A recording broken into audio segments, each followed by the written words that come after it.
Twitch, but no one was paying me any attention, so I've popped over to the YouTubes.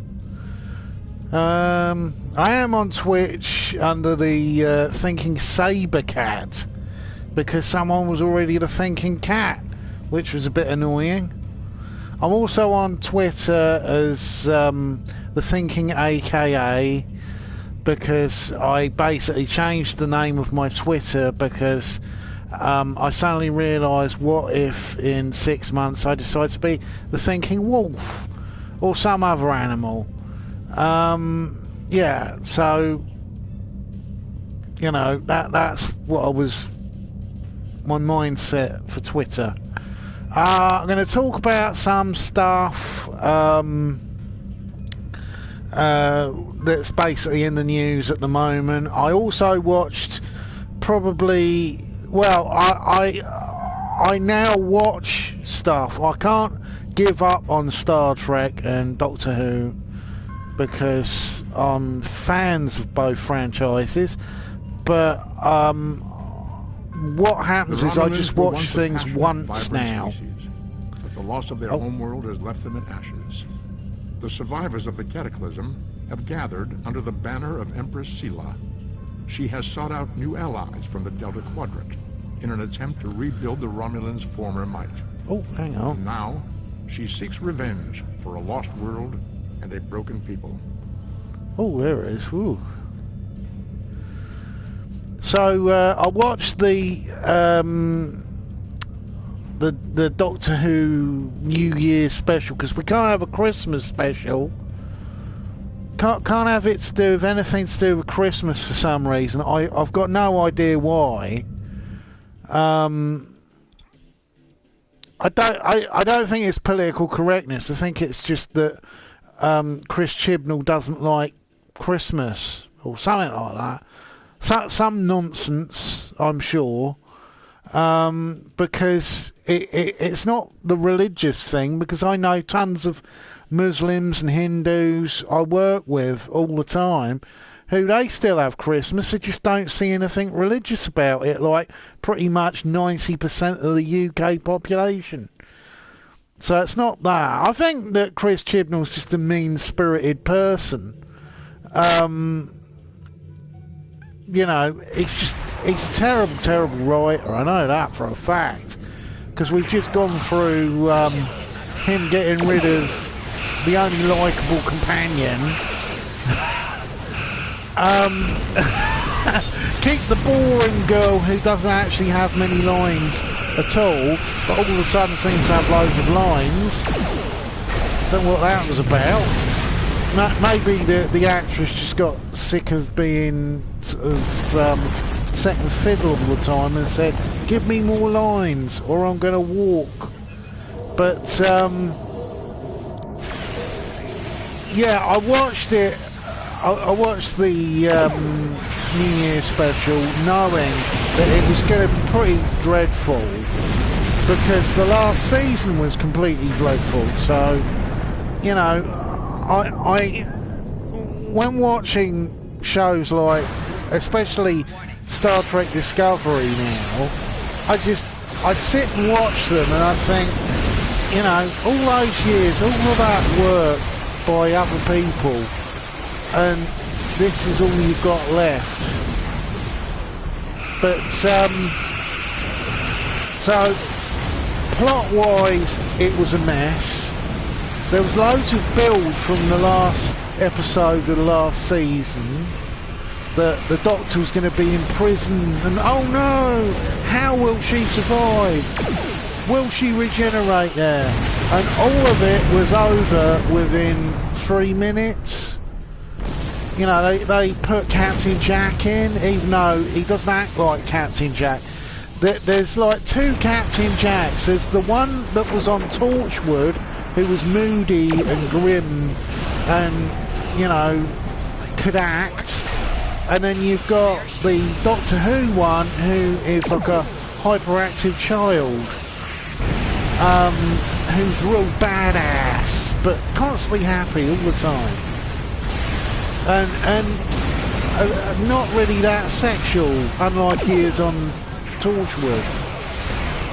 But, you know, it's a weird one. It's a little bit like, you know, Optimus Prime. You've got Optimus Prime on these multiple shows being sort of a heroic leader, and then you got him in the Michael Bay movies and he's like a psychopathic killer. But, you know, that's because I suppose it's whoever's directing it can dictate whether someone acts like a complete psychopath. Because even Doctor Who acts like a complete psychopath early on, especially in An Unearthly Child. He was a right sort of nasty piece of work. But also he smoked in well, it's the second episode of An Unearthly Child, which has had multiple different names over the years. Basically, it's Doctor Who and his companions with cave people, and it's pretty awful. Not many people make it past the first episode. Really, you could watch An Unearthly Child and then just jump straight to the Daleks. You're not going to really pick up much, apart from why everyone's pissed off at the Doctor all the time. Because he basically gets them into trouble because he doesn't give a shit at first, and then they soften that by the time it came to there was a two-part story called Edge of Destruction that really started the slow movement into making the Doctor into a nice character. That and Marco Polo as well, which I'm really disappointed yet again. We did get a really good story animated for last year in Fury from the Deep, but I just wish they'd animate Marco Polo, because it is one of the best historical stories in all of Doctor Who, and you could do so much more by animating it, by, you know, colorising it and making instead of having, you know, they were on a budget, especially the first season of Doctor Who. I think it was like £300 per episode. But Marco Polo, I really recommend. If you can get it on Audible, it's very, very good. It also has elements that they later had in the Indiana Jones films, where they showed a map and the line going across the map. But it is a very good historical that can be story. set up to automatically be used. Press the L2 button to show your powers. Use the left stick to navigate this radial menu. Navigate to Brace for Impact. Press the R1 button to toggle between different auto-execute settings and change when this power will automatically be used. This power will be used so even if it is not set up for quick equip. the New Year's episode wasn't very good. It's like every Chris Chibnall script. Loads and loads of build and a terrible payoff. Lots of people have been referencing Remembrance of the Daleks, which the book version is a lot better than what ended up on screen. The last sort of 3 years of Doctor Who, the original series, is a bit hit and miss. Especially the 1987 season is really... Thank you for your assistance. Is there anything else you want to know? Never! The crew of the Tucker can handle anything the Romulans can throw at us. Especially... Besides, you can only learn so much from sensors oh and probes. God, I can't remember which... It wasn't... Paradise Towers was quite good, but Dragonfire is a bit of an acquired taste. It does look really quite naff. And it's got some sort of uncharacteristic ultraviolence in it as well. Right near the end, a bloke melts basically, and it's sort of like Raise the Lost Ark, but on a budget. Oh, let's get nice and close.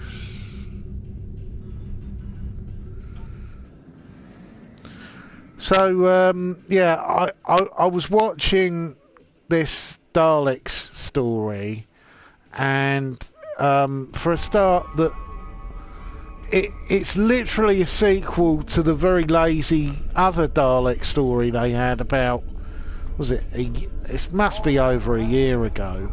You may have heard about the tragedy. I have new missions for you.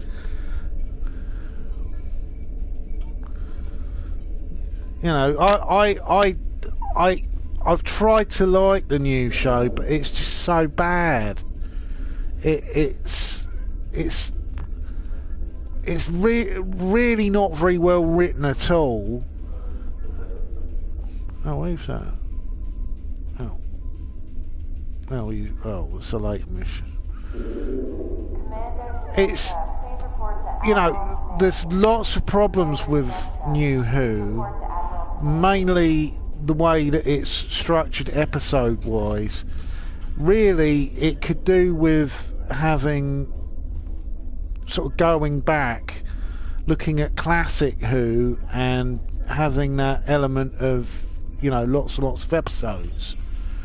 Unfortunately, for one story, you know, there were like epic ones, like the very first like 12-part story was the Dalek Master Plan, but really it's two stories slammed together. It's actually 13 parts because there was a prelude that didn't even have the Doctor in it. You know, that's the thing I like about 60s Doctor Who, is that it's not uniformed at all. It's not the whole regeneration angle wasn't there from the beginning. It was because William Hartnell was basically he had brain tumour, and the illnesses that he had were really beginning to kick in around 1965-66.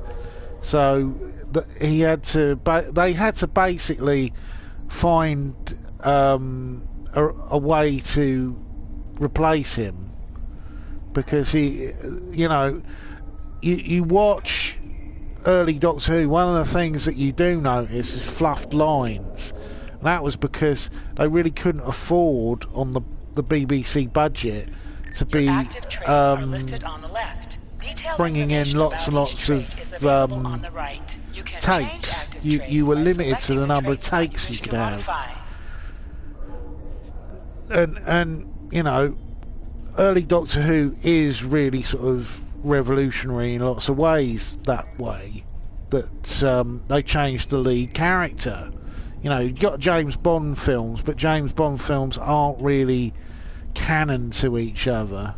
They're sort of all over the shop.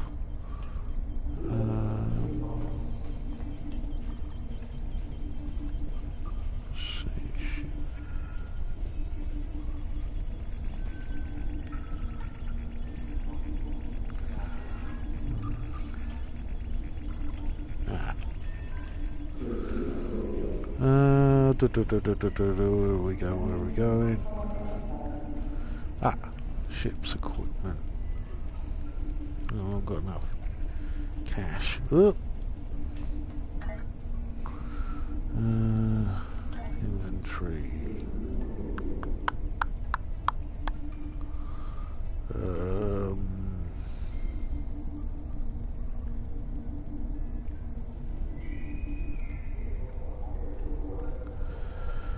Like that.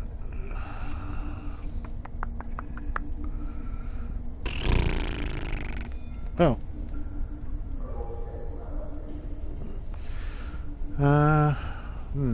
Sorry, I'm just forgotten what I was talking about. I turned sort of 44 in December, and I don't know whether I'm losing my marbles. I've been losing my marbles for a couple of years now, but yeah. Oh, here's my crew. They're all decked out in my favourite Star Trek movie, the motion picture. I'll get on to Star Trek Discovery after I've talked about Doctor Who, because it was, oh, so bad. Ah, that's the one I want. Let's see, am I up to that level yet?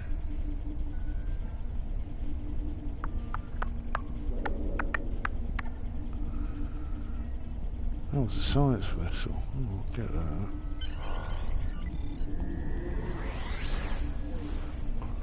Give it a good name.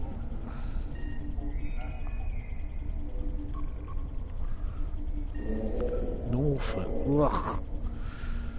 It's Sarah.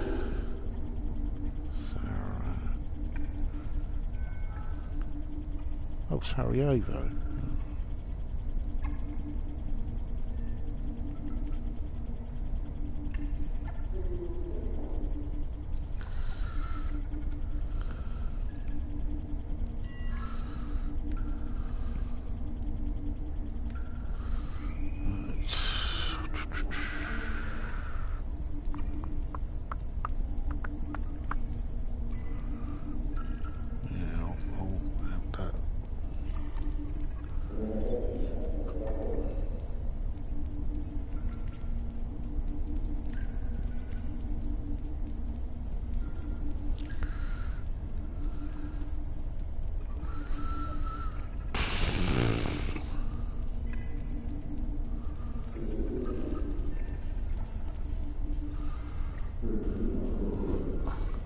Yeah, so getting back to what I was talking about. I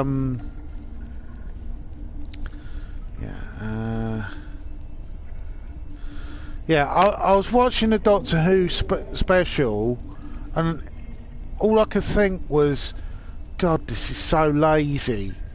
You know, dealing with the Daleks used to be like a problem, but now it's just so stupid.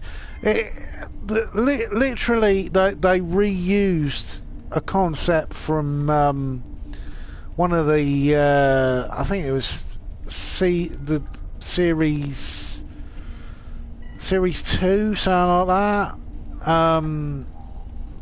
And the image of loads of Daleks going into an object and then the object disappearing. That was in that one where they had the Daleks and Cybermen fighting each other. It's called The Parting of the Ways, was it? I'm not a huge fan of David Tennant's Doctor Who. I thought it was, again, over the top and a little bit silly. But, you know, in comparison to what we've got now, it's like, you know, it's not because the Doctor's a woman. I've wanted a female Doctor for years. You know, I wanted Keely Hawes to be the Doctor. You know, because she did Life on, not Life on, it was Ashes to Ashes. And I was a fan of that because I quite like time travel stories. And she was so sort of clever and charming. And I was like, she'd be perfect to play the Doctor because she can do quirkiness, be interesting and witty. But, you know, what we've got instead is like regional television Doctor Who, where everyone is from up north, and even the American, the actors are supposed to be playing American, have a twinge of northernness about them, and you're just like, oh God, this is so lazy. You know, my biggest complaint about the current Doctor Who is it's just so lazy all the time. There's no like sort of clever political mockery. Instead, you have people who basically are utility, who are really sort of all the politics of the show is really on the nose, and you can't really sort of escape it. It's all, Donald Trump's bad. Let's make a character who's like Donald Trump. And I was just like, oh God, why?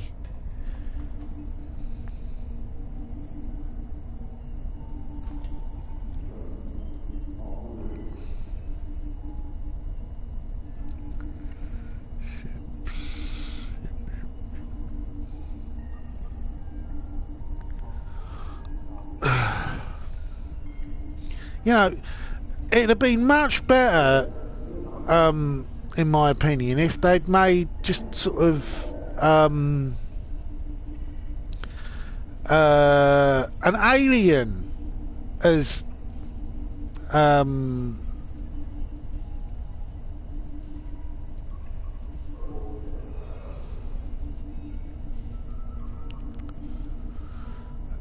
Donald Trump. If you had someone was like a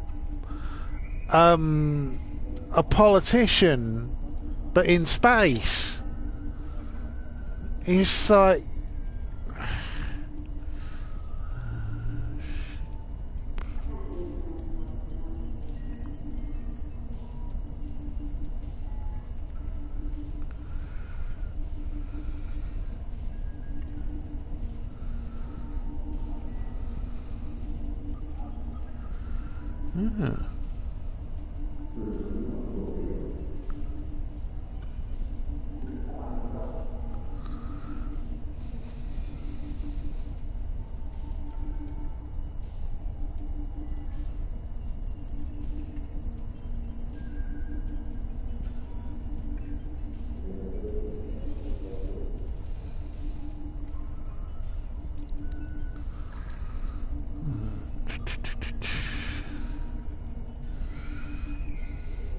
and they're now, as soon as they've reduced the companions down to one, they're already talking about having another companion. I'm like, haven't you learnt the lesson yet?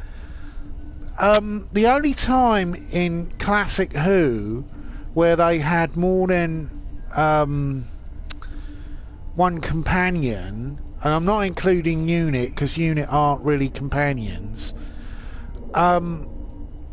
the only time that they did it was with Patrick Troughton, and that was partly because they wanted some sort of balance between the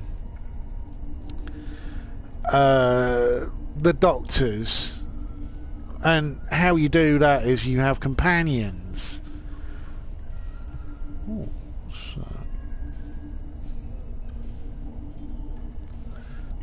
look at that later.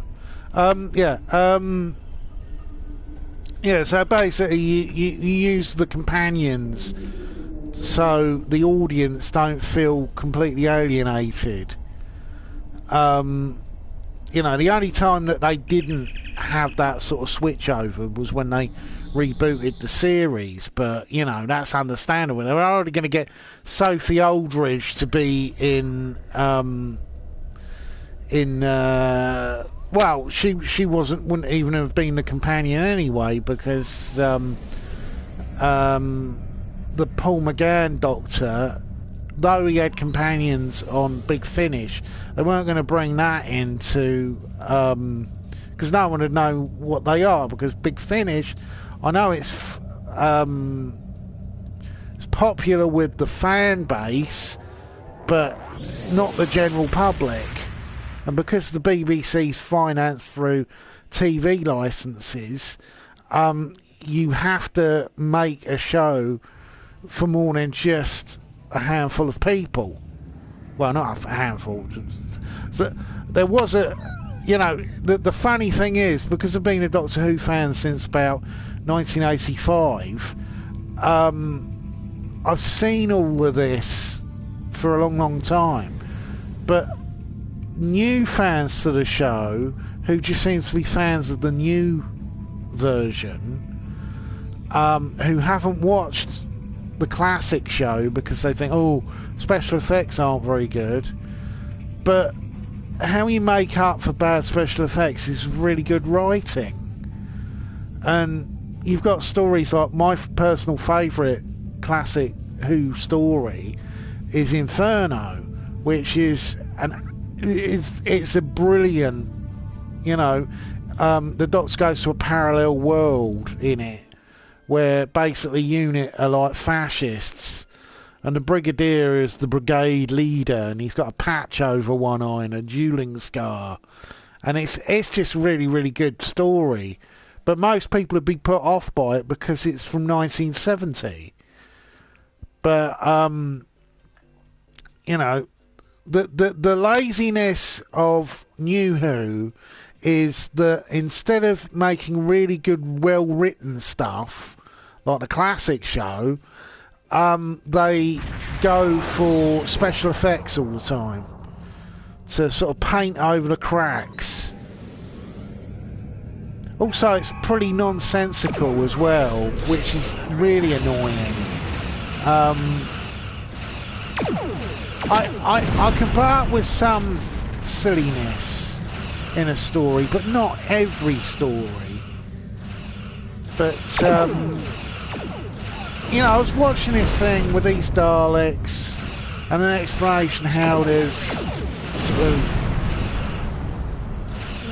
well, it doesn't actually make sense because in one, the last major Dalek story, I thought they were all defeated, but then they weren't all defeated, then they are defeated. And you just, Jesus Christ, I wish they'd make their mind up.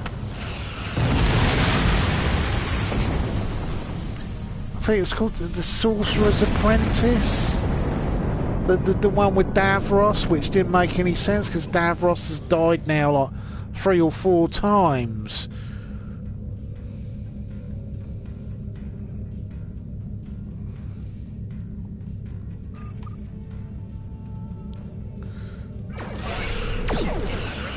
But they were supposed to be completely defeated, but supposedly they're hiding in the time vortex. You thought, that doesn't make sense. But again, it's really lazy. It's like all this Timeless Child mystery box rubbish. But really, I think that the only reason why Chibnall created all of that rubbish was so when, you know, when he's finally gone from the show, people can point back and say, oh well, he made the Timeless Child idea, which is really stupid and doesn't actually go anywhere. It also makes the Doctor immortal, which is a classic mistake. If you make your character immortal, where's the threat? You know, there is threat in, say, Superman stories because he's not immortal. He's pretty invulnerable, but there are things that can kill him. Magic, red sunlight, kryptonite. You know, he's not completely indestructible. But now they've made the Doctor immortal, it doesn't make any sense because the best comparison I've ever heard, it actually comes from atheism, and it's about Godism. And Godism basically takes all of the big questions that everyone has, you know, how long have I got, what will happen after I'm dead, things like that, but then it just pushes them away further. It doesn't explain anything, it just sort of moves the question further away by saying, oh, all those questions you have, they'll be answered in the afterlife. So it doesn't really answer anything. And making the Doctor not a Time Lord, and in fact this super being who created the Time Lords, even though that doesn't make any sense. It's lazy writing.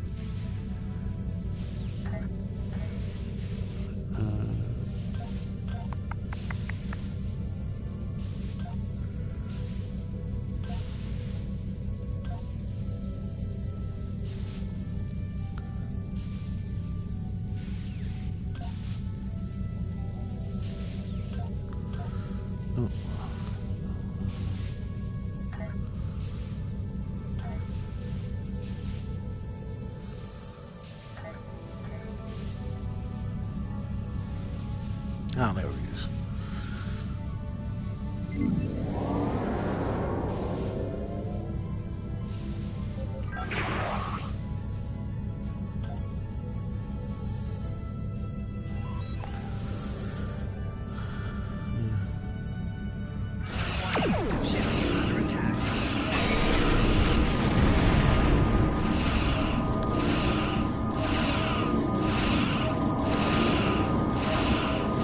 I think the most laughable thing, though, I'm not the only one to point this out, is this idea that the Daleks who are made, these clone Daleks, aren't pure Daleks because they eat liquefied human beings.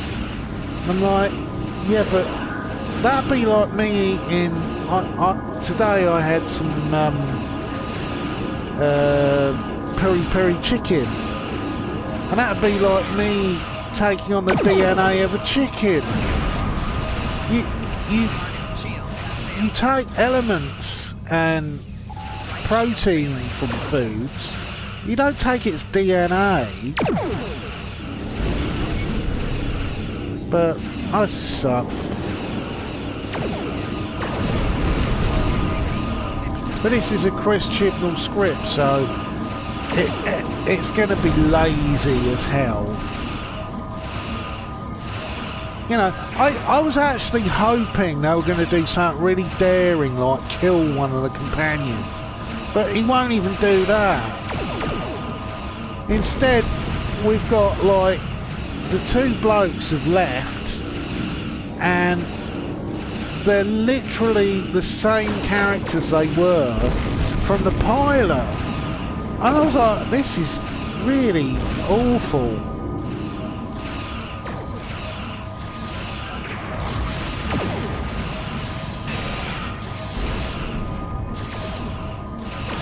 Anyway, I'll talk about Discovery, because I've been I sat down and I watched the well, all the episodes up to now. I did that on Boxing Day because I was bored, and I'd seen one or two episodes. I watched the Trill episode and thought, oh my god, please don't ruin. Oh, they ruined it.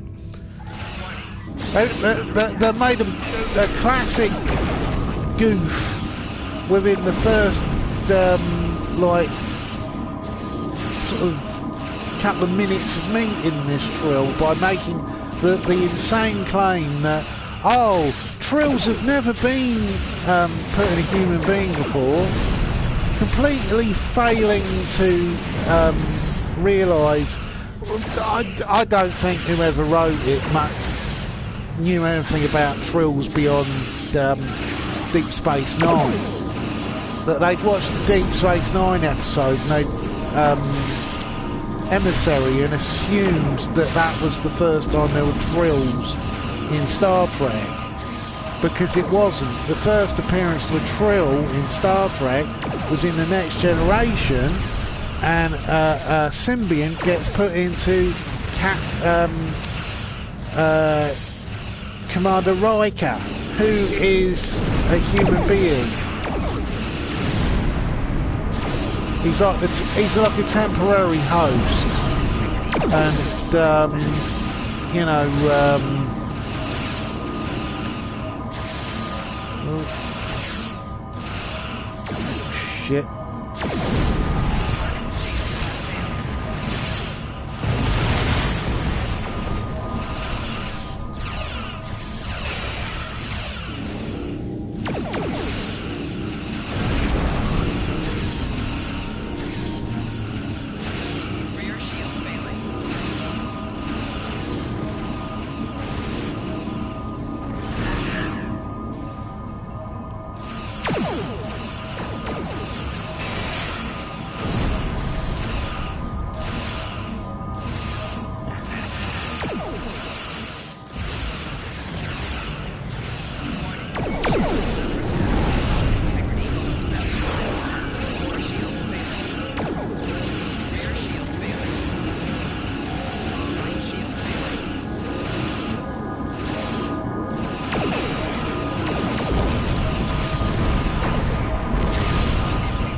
So I sat there and watched the whole season, and the number one thing I can say is, wow, is it full of fluff. There's a trope in bad writing. It's really obvious if you've ever watched Neil Breen, his films, because people watch them because they're terrible. I recently got Twisted Pair. It's finally on Amazon Prime, and I even tweeted that Neil Breen that I bought it because I you know, I support him in his writing is insane. He's got these great, brilliant ideas, but he hasn't really got the budget to deliver them. And Twisted Pair is just absolutely hilarious. But the trope is that when you don't know a lot about a character, you have someone else say that how wonderful they are. And aren't they a great person? And don't I care about you so much? And there's virtually every episode of Discovery has this scene that, you know, we all really care about people even though we barely know anything about them. It's like Doctor Who in the show. I've still got not a clue about anything about him. You know, unlike someone like Dr. Phlox from Enterprise, who you actually gave a shit about because he was an interesting and nice person. And you understood stuff about, you know, his species and how they were like pansexual and polygamous and all this stuff, and you know, you actually had time to build a character. The major problem with Discovery is it's badly written and it's just full of scenes of nothing. You know, they keep going on and on and on about the boring characters as well. Like the big tall fella, I can't even remember what his blooming name is. If anyone wants to put it in the chat, the big tall fella. I can't remember what his bloody name is. He's an alien. Yeah, they keep going on and on about his species and oh, isn't it sad that there's not many of them left and all this stuff, and it's all mystery box rubbish. It's like this whole total nonsense about all the dilithium exploding, and now the Federation is out on its own and all this stuff. And in the classic show, like Voyager, they explained exactly how this can happen. Is omega particles, but now we have some sort of magical character who, when he gets scared, it damages the dilithium. And I'm like, oh God, please don't be as stupid. And it will be. It's been really, really dumb. It'll be like all that stuff about Spock being dyslexic. You know, it's like something someone's written because they thought it sounds cool, but haven't actually thought out why. How do you get to this place?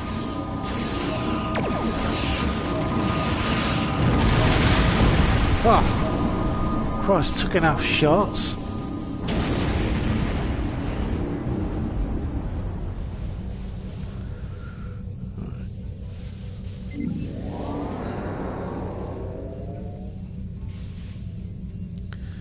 You know, I'm fine with science fantasy, but Star Trek isn't science fantasy. It's supposed to be science fiction.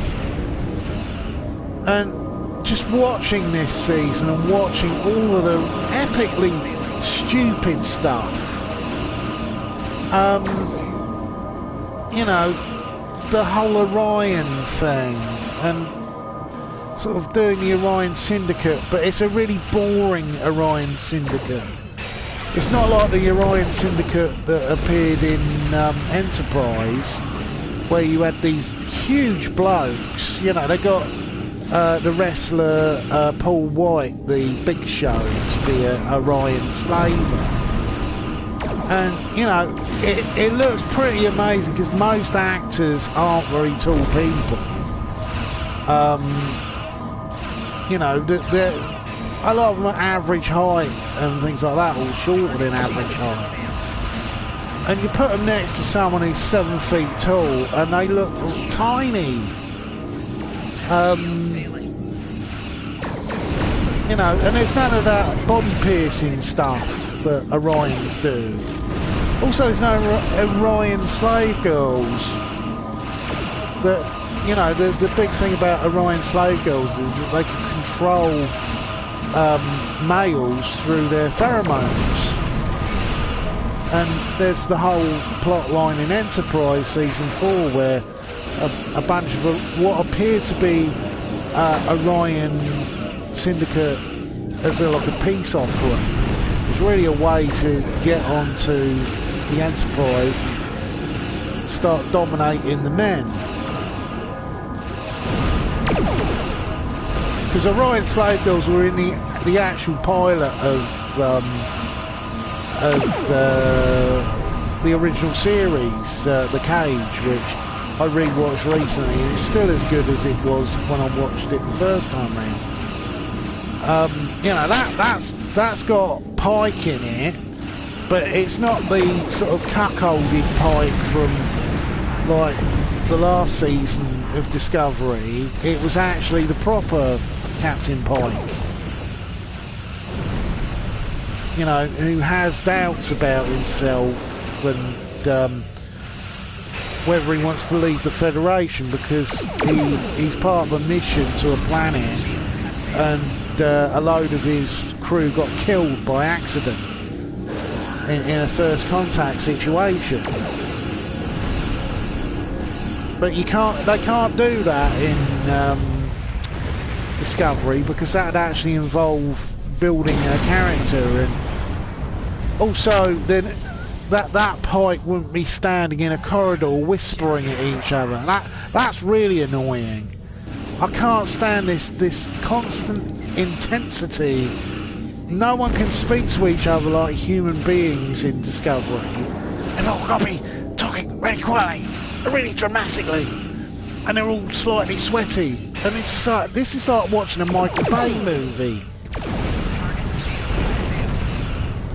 Everyone's got to be running as well. If the plot is weak this week, we'll have them all running around and have the camera sort of doing 360s and trying to add the one episode of the whole thing that just, I watched it and I was like, wow, this is really, really bad.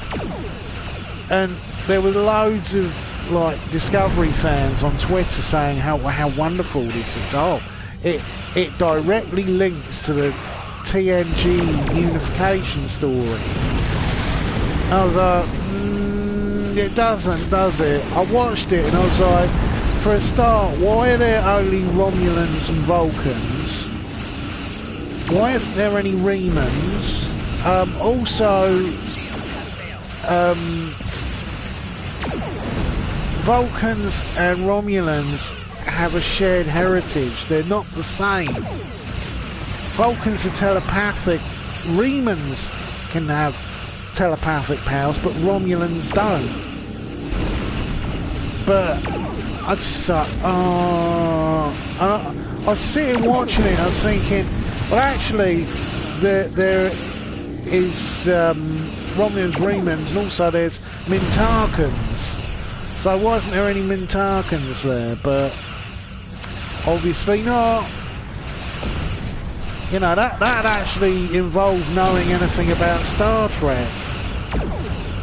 I'm actually pretty sure whoever wrote that episode probably hadn't watched TNG. Had just watched that one episode. Because for a start, Michael isn't even a Vulcan. For some reason, her mum's now in the show. Even though, again, another sign of bad writing is you can't actually kill any characters. But, yeah, I was watching the thing and I was thinking, they've watched the films, haven't they? And they've assumed loads of stuff from the movies, but not actually watched the TV show. Well, they can't watch all the movies because they know what a Reman is. That's what really annoyed me about Picard as well. I was like, where are the Remans? You know, Romulus isn't one planet. Romulus and Remus are twin planets.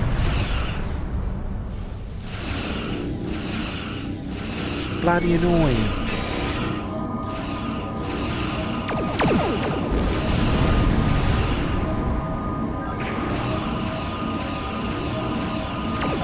You know, you'd think, knowing that the last time we actually saw Captain Picard was in Star Trek Nemesis, where the villains were the Remans. You'd think maybe you should include some of them in some of this stuff.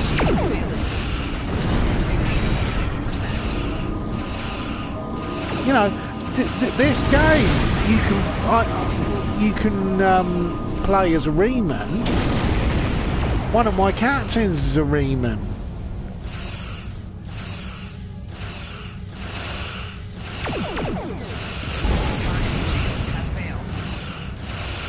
Maybe they just don't want us to pay for the makeup. That's probably the reason. Because one of the weird things about Picard was, it's like a major expensive show, but it looked really cheap. You know, what got me the most was when they finally go on that little ship that was directly ripped off from Mass Effect, like pretty much most of the plot. You know, they were using camera trickery instead of actually having something tactile for people pressing buttons on.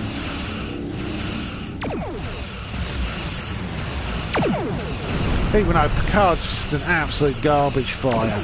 The only sort of new sort of CBS Star Trek show I even like is Lower Decks, because Lower Decks is clever enough to include stuff from all over Star Trek.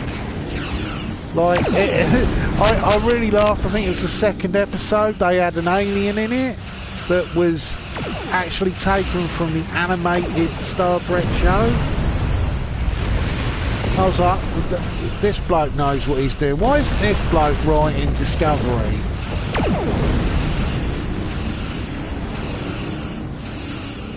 I'm certainly glad none of these Discovery Season 3 ships have come to this game, though.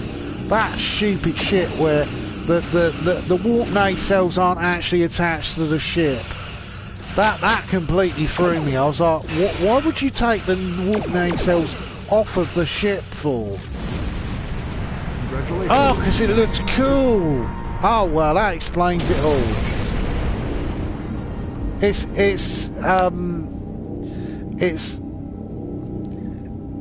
It reminds me a lot of the 90s with comics. There was a period in the 90s where everyone seemed to carry guns from about 1989 to about 1996 maybe. You had characters like Cable, who carried a huge laser gun, even though he was supposed to be leading the New Mutants. And then you had some of the characters, admittedly, from the 90s, I do like Deadpool. But Deadpool was funny because, not because of the 90s version, it was the late 90s, 2000s version where they basically added all the comedy to the character. Because the first time you see Deadpool, I think it was in X-Force, it was like a completely boring sort of 90s character. Yeah, there was this period in the X-Men comics that led up to an event comic called The Extinction Agenda. And it had a bloke, someone called Hodges, I think his name was, who was like, he led X Factor for a while, and his wife died, and he sought revenge, and he had this huge bionic suit where it was literally his head inside like a thing like a giant scorpion. And he took over Genosha, this island where all these mutants lived.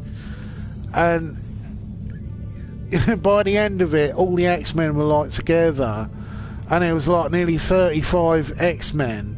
So they rebooted the comic again. And you had, I think it was Uncanny X-Men, X-Men, X-Force, and X-Factor. And they had all these. It was about the time when they kept trying to pump out event comics and event covers because of the speculator boom that was forming with comics, which almost killed Marvel Comics. And it was at a time when you had ridiculously long stories that really didn't have much payoff, like the Clone Saga. The only good thing that came out of the Clone Saga was Ben Reilly, and they still haven't used Ben Reilly in any of the movies, which I think is a real disappointment, because you don't even have to get another actor. You could get Tom Holland, just change his hair, and he's a clone. But yeah, everyone's got to have guns. Everything's got to look cool, but it's not really explained why it's cool. Just looks cool. It's sort of style over substance. But I think I've got 2 more episodes of Discovery to watch. I'm hoping it'll lead to Michael dying or something like that. Just do something. Blow up the ship or something, you know. Because it's really, ugh. And it's so silly as well, because they got the spore drive still. You know, we're supposed to believe that they're so many thousand years in the future, but nothing's really changed. apart from the Federation have gone. But it wasn't really acting like a proper Federation anyway. It was acting like this weird Federation that is highly militaristic, but all seems to be run by women all the time. And the most silly for me was the stuff where you had why I could never work out what the logic of making Discovery be a prequel was about, because it would have been just far easier to say that it is like a sequel to the Next Generation movies. It's post Nemesis. Would have made complete sense, because none of the technology in Discovery looks like it's from pre-Kirk. It's all... The bridge is huge. The bridge is like a bloody aircraft hangar size. No one's sitting on chairs. That's the thing that made me really go, huh?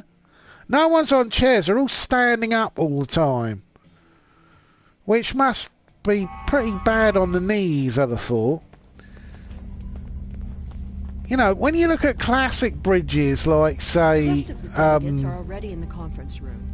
The bridge of the original Enterprise, you know, it's not wonderful. It's very sort of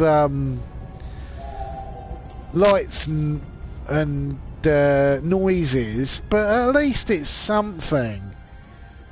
You look at the bridge of the Discovery. It looks like a set that they literally just put in storage. I thought the Federation... It doesn't look lived in at all. This is a trying time for Vulcan.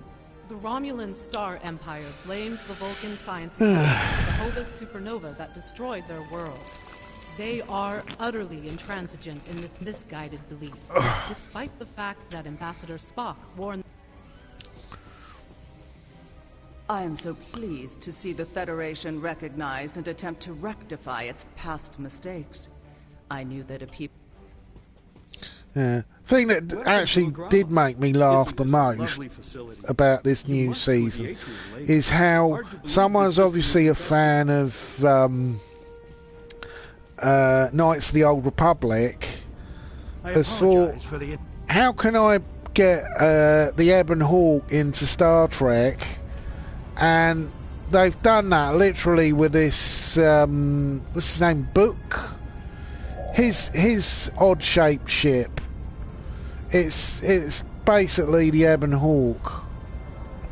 You know, it's a trading ship, except for it's Star Trek. Not so. Wow, I look at even the terrible J.J. Abrams movies. The only one of the Star Trek movies that I really like of the what's it called? Oh God, my brain. Basically, it's the reboot movies. The only one of them I liked was Star Trek Beyond, because it actually had some link. It added something to the mythos in that it had in the northeast corner.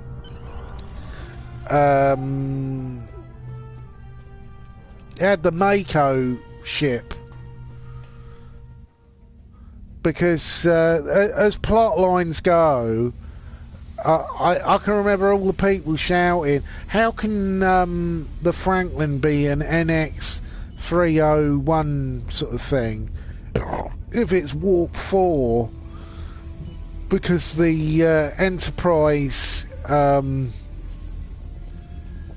is at NX-01, but actually people have got that completely wrong. the Franklin is not a Starfleet ship. It's a Mako ship, because in the early part pre-Federation, Earth had Starfleet, but it also had the Makos. It had the Science Ministry, and each of these groups had their own ships. And Makos are like basically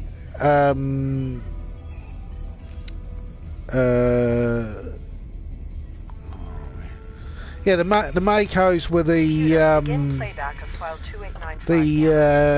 military, and there was a sort of separation between the military, the science, and Starfleet, who were about exploration. And also you have the early colony ships. It's why I particularly like all the early Federation books, because I know some of it's not canon, but where you've got the people going out into space for the first time, and they had, I think it was season 1 of Enterprise, they had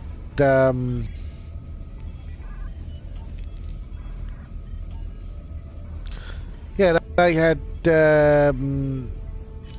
a colony runner where basically they were like traders, and they travelled like about warp 2 or something like that. It was like a real sort of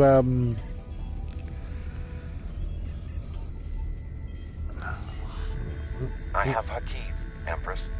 Patch him through. Greetings, Empress. My fleet has launched for Vulcan. I expect you to rendezvous with us there. Alas, I must disappoint you. The terrorist cells of the Romulan Republic demand my full attention. Yeah, so now they have powerful that's why I like Star Trek Beyond, is because it's got that linkage to like the early Federation, and it's also quite well written, and it's got lots of sort of cheeky humour. But I was actually really surprised that they didn't make a sequel. But I think it's because it didn't make a huge amount of money. It didn't make the same sort of money that Star Trek, like I think it was 2010, something like that. 2000, yeah, it must have been like 2010 sort of time. They made the J.J. Abrams one, which I absolutely hate because it completely screwed up the backstory of Kirk. Also, they didn't mention his brother, which was another weird thing. And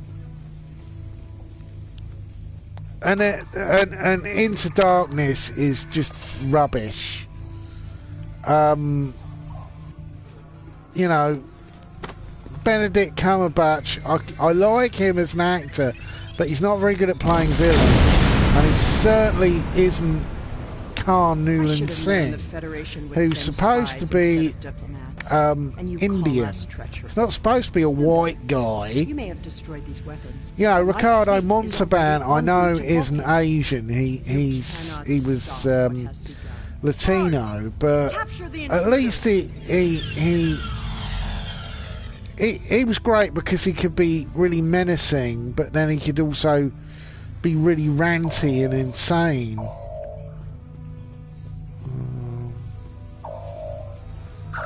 You know, he sort of stole the show in Wrath of Khan. You know, you don't really have a movie without Ricardo Montalban in there. Whatever you did down there, it made quite an impression.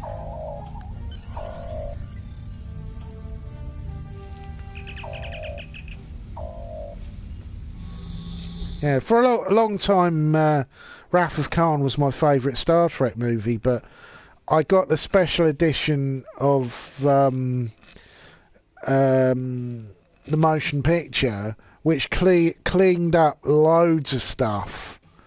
They did the when you focus on TOS, you need to not go completely bonkers. They did a digital clean, and they actually added some CGI, but they made the CGI look like it had been made in like 1979. So they literally limited themselves so they wouldn't have the you wouldn't have the glaring thing of, like, say, the Star Wars special editions where they put in loads of CGI, and it didn't really fit very well into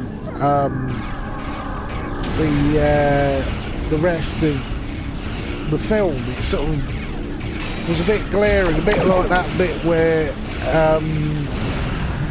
Greedo shot first.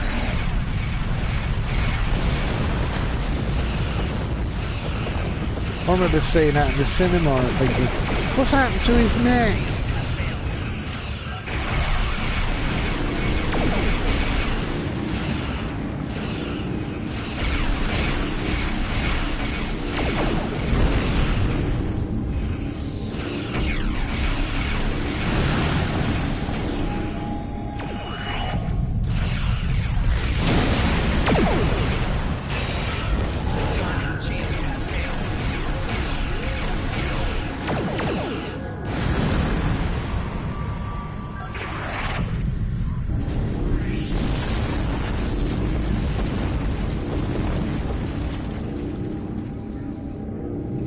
Oh, there they are.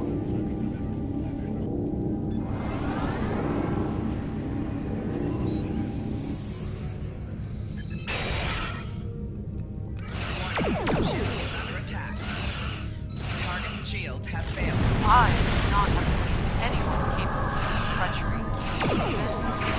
Oh, shit.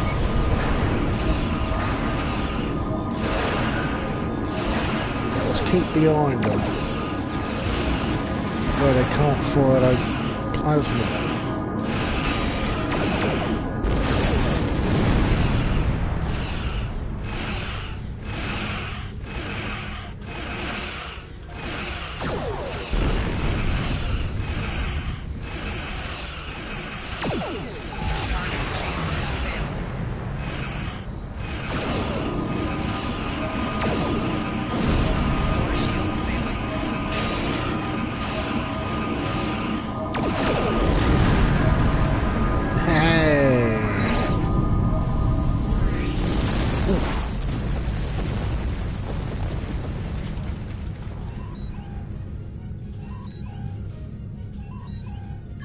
Yeah, if you haven't seen the, I think it was the 20th anniversary, and they recently, for the Blu-ray, they did a little bit more digital work to sort of clean it, but the major difference you have with the motion picture over the other Star Trek movies, even the new ones, is that Robert Wise was such a visionary director. You know, lots of people sort of say that the motion picture is boring. I'm like, I don't know what movie you've been watching then. If you found it boring, yes, there are slow points, but they're completely necessary because it's a Star Trek movie. It's not, you know, Star Trek isn't Star Wars.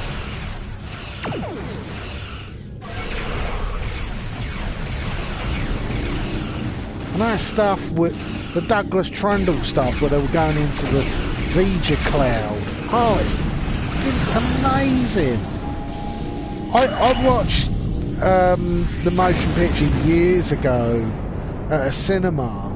I was watching 1 to 6 in one day. It was like I had not expected to hear from you so you know, soon. you'd have a break, like 10-minute break between movies, but especially 1 and 6, unless you've got a big widescreen television, you're really missing a lot.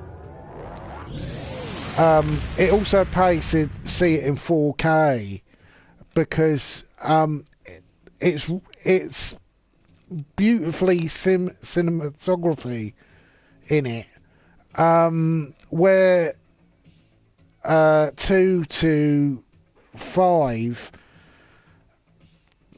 they're shot on film, but they do look very TV like in that everything's a bit flat. There's not a lot happening in the, and there's lots of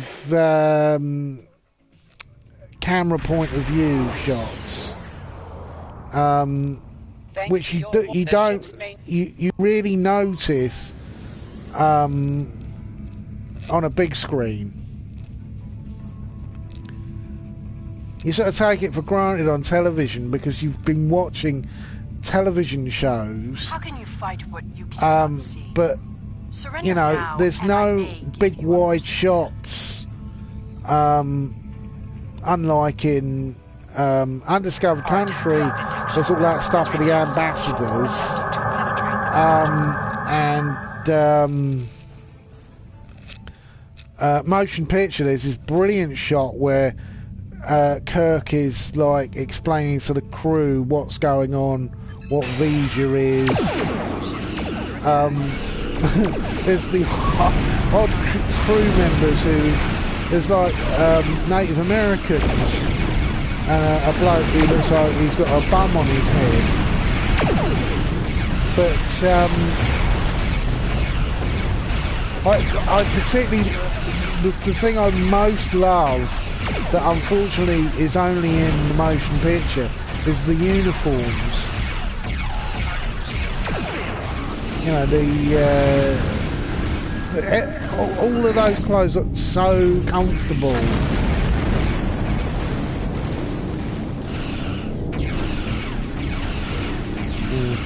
Most people don't realise it unless they've watched the motion picture.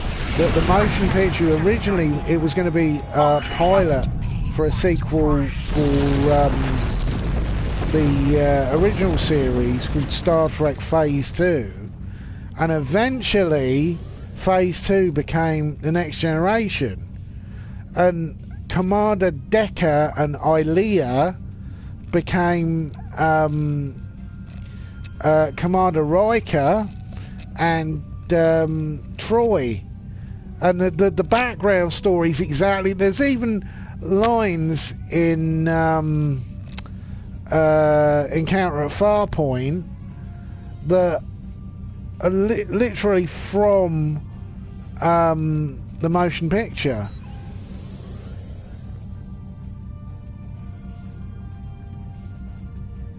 Because Ilea is an empath, but her powers are slightly different to Troy's in that she can control people's nervous systems, you know, take away pain and things like that.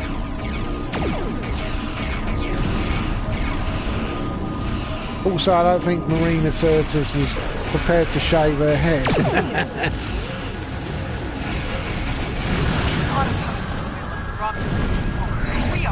Yeah, got I think her name was Persis Kambata, and she was an Indian actress.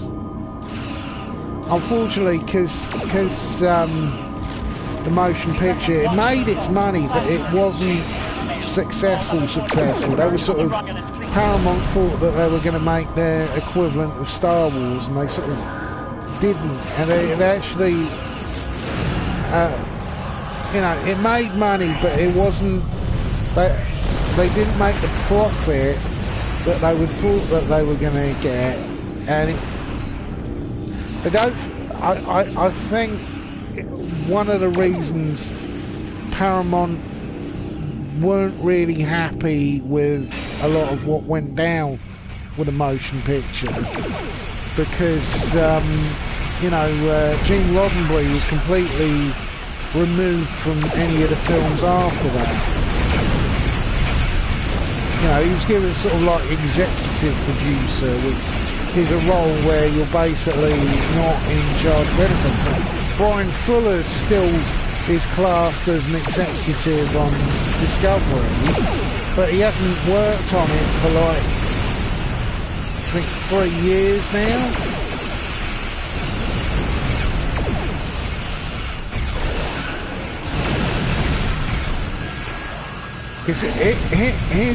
His treatise on what he wanted with Discovery is totally different to what we've got. He was talking about having seasons set in different time periods in the Federation.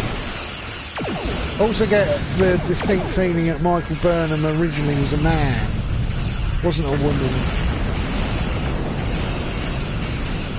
From what I've read, because I can remember reading a Starburst magazine when they were first saying about creating Star Trek. Well, it wasn't even called Discovery then, it was just called the new Star Trek show.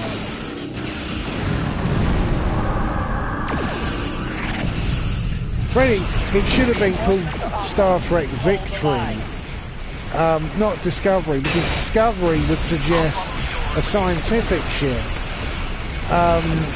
But the Discovery ship isn't a science ship, it's a tactical ship. That whole spore drive stuff it's like a weapon system, it's not a system for travelling out beyond the universe. It's certainly not a ship like Voyager.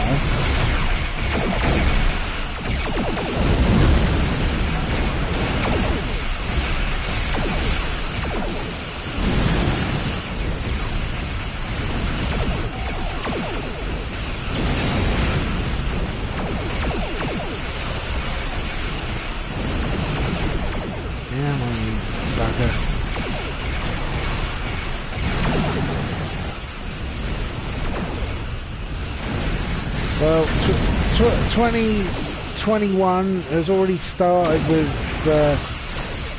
miserable news for me. Because of COVID, I'm probably not going to have my gastric band operation this year either.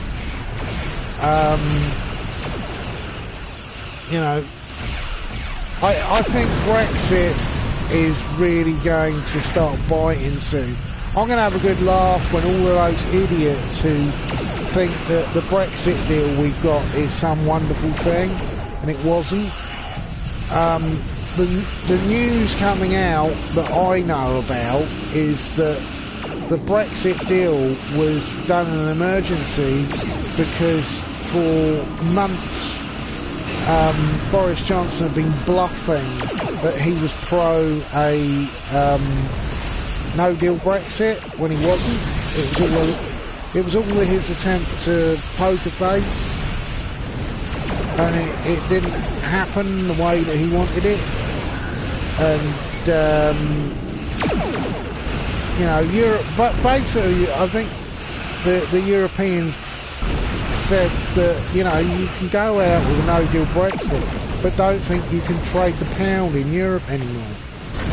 And if they did that, it would pretty much tank the economy. Well, it'd tank it more than it is now. Probably the thing that made me realise that the Tories were really in trouble was mid last year. The European Union came up with a grant system where countries would literally be given European aid to help them with dealing with COVID lockdowns. And because the wonderful position that Boris Johnson has put us in, we didn't get any money at all. and our economy is now in a pretty sorry state, and I don't think it's going to get any better. Indeed. Then why does Starfleet use ships equipped with weapons of mass destruction? It's actually I'd be sad about it, but really I'm like, this has been a complete self-own. It's a home goal. I knew Brexit was bullshit the first time I ever saw anyone talking about it, because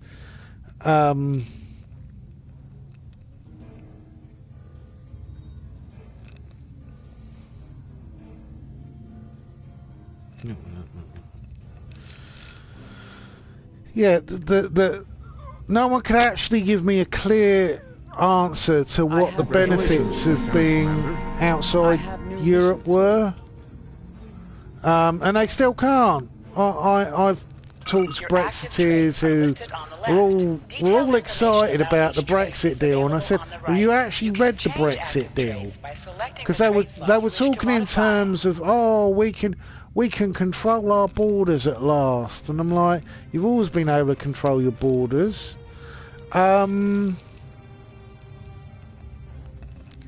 You know, your active traits security-wise, we're actually worse off now, because there's no need for Europe to honour any things like international warrants.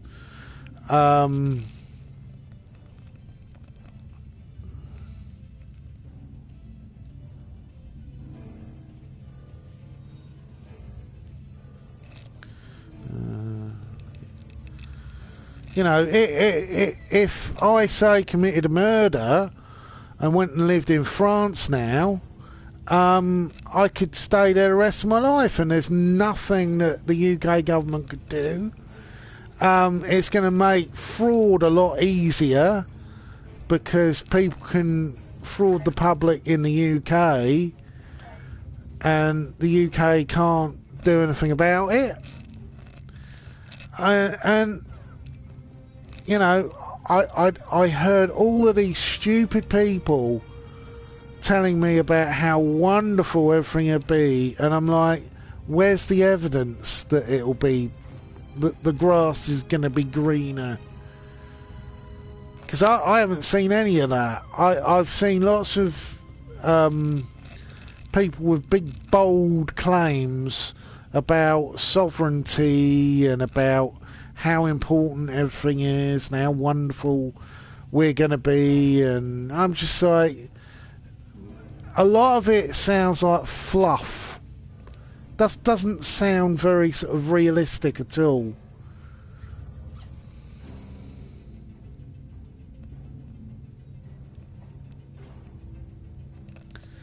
You know, I'm a firm believer in, if it sounds unbelievable, it's probably unbelievable.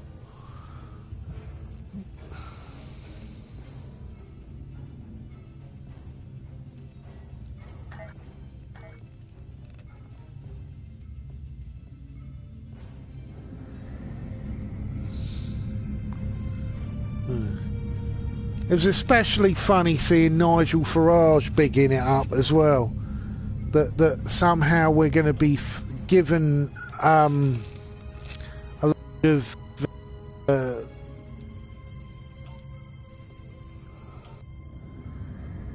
load of extra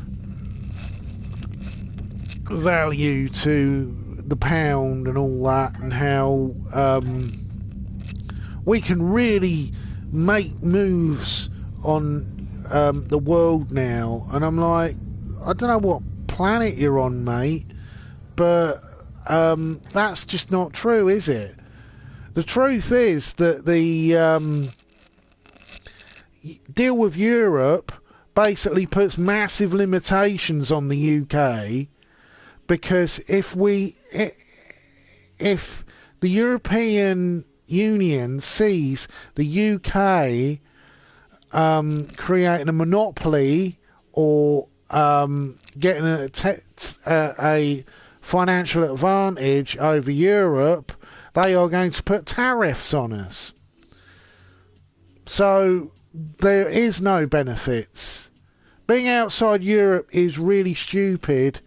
It's not going to improve the UK. It's actually going to make us a lot poorer, because all the businesses that need to trade in Europe won't be able to do it anymore, because they will face loads and loads of paperwork.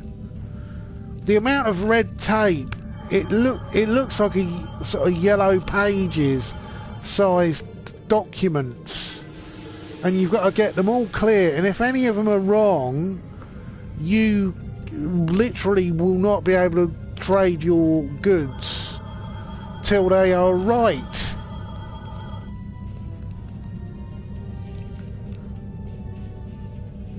But you know, these people just don't care. I put it down to ignorance and stupidity. You know, well, the first time I ever heard Nigel Farage talking, all I could think was, this man's a con man. He's telling people what they want to hear. But you know, I used to feel sorry for people who were Brexiteers till I got on Facebook and I had Brexiteers accusing me of being a traitor, that I should be in jail because I went to an anti-Brexit march. And after that I thought, well, fuck you, mate. You know, I don't care anymore. Wreck the economy. I don't care.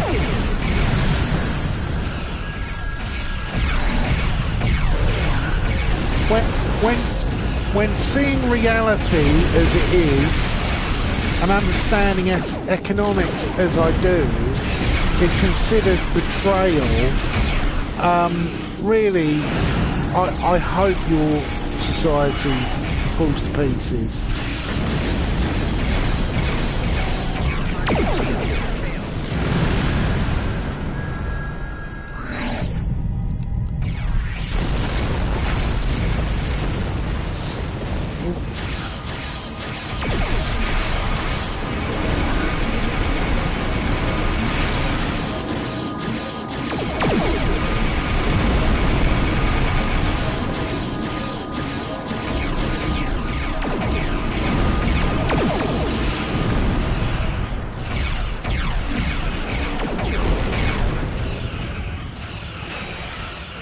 And now Brexit is out the way, it's going to be particularly funny seeing Boris Johnson not have excuses why he can't deal with COVID.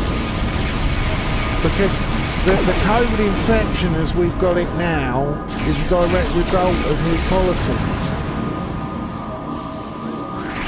You know, Boris Johnson's stupidity in forcing students back to college is where this new strain's come from. It's understandable sending children to school because children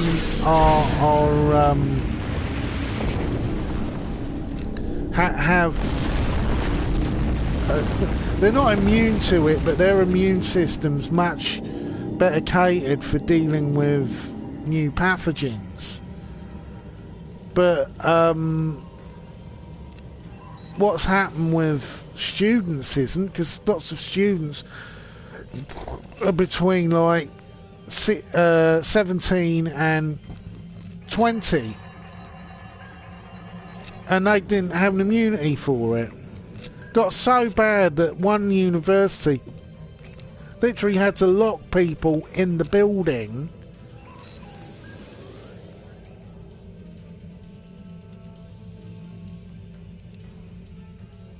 Ooh.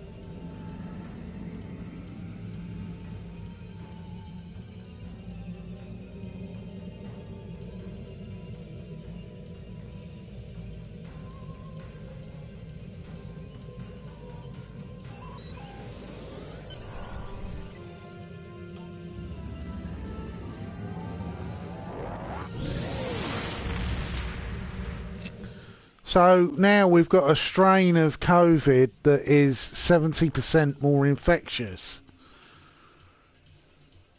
And I've got not a clue when I'm going to get vaccinated for it.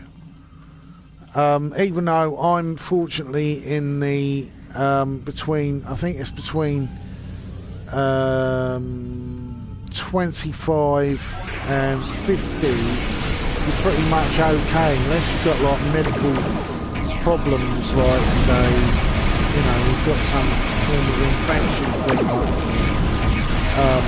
diabetes or whatever, you know, so the sort of debilitating illnesses or cancer. I'm not really in the area of people who are going to get it really badly. But it is worrying because I'm an essential worker. You know, I was at work all last year during the lockdown. You know, I was at work when we had like one face mask. We were told to, well, just try and keep it clean. Wasn't as bad as the NHS. I didn't have to sort of put it under a UV light, like some of those horror stories coming out of some of the doctor's surgeries. But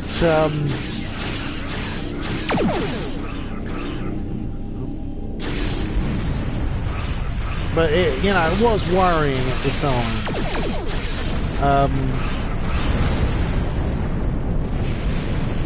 But you know, I got to go to work on the 6th, back to work. You know, I've had a relatively nice sort of time off from work, but I didn't get the 16 days off at all. Even though one of the places I've worked at had an outbreak of COVID. And I did ask, well, should I be in isolation? Oh, well, you haven't been here enough to warrant that. I was like, oh, all right then, I'll be back to work then.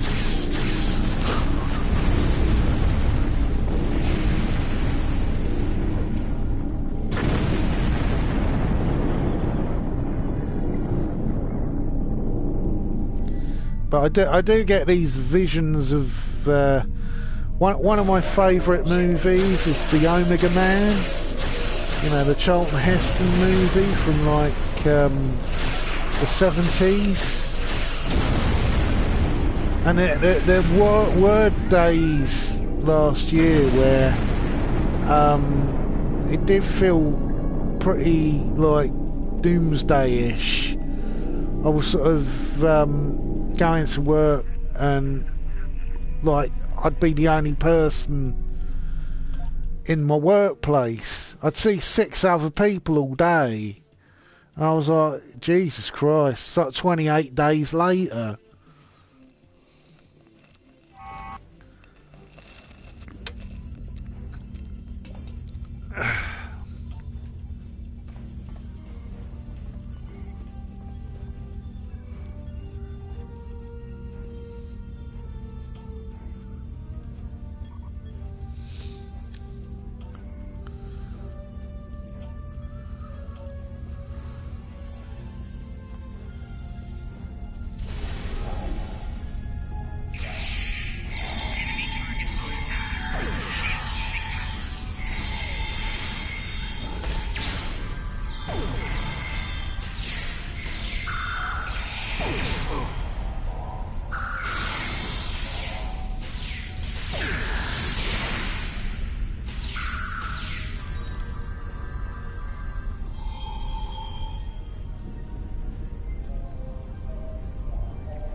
Oh, nice.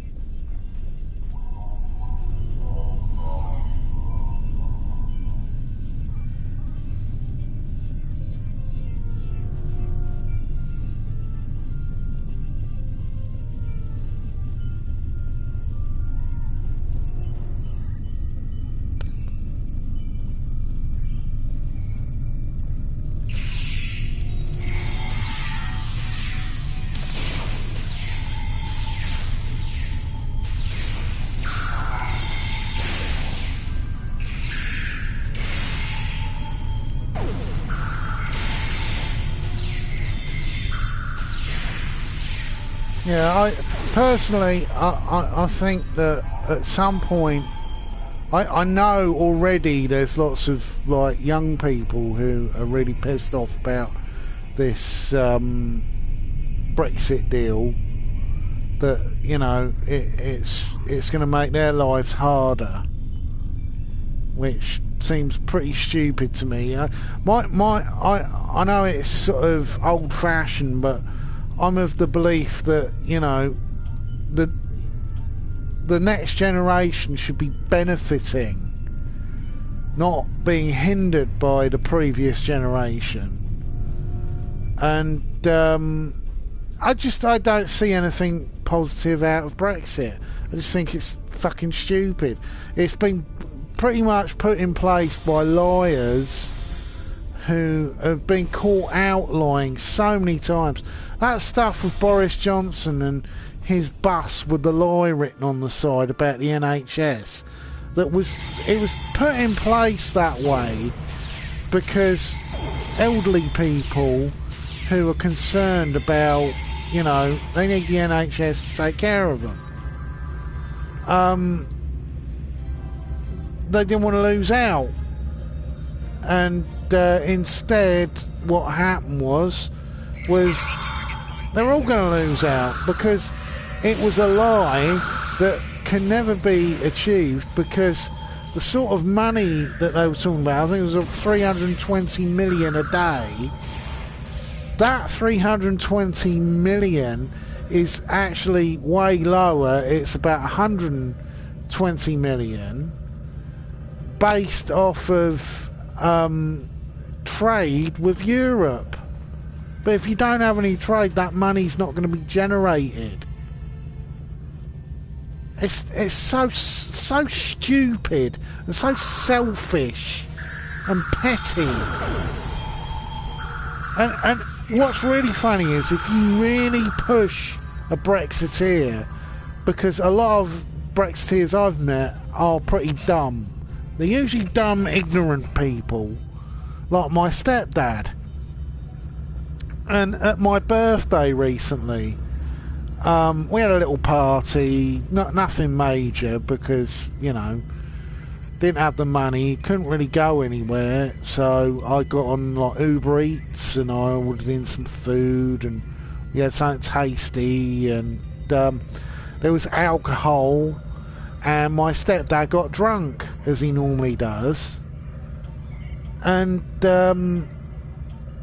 you know, he brought up something about how wonderful everything's going to be, which sort of made my sister and even my stepbrother, brother-in-law was groaning when he said it, and I was like, how's it going to be better?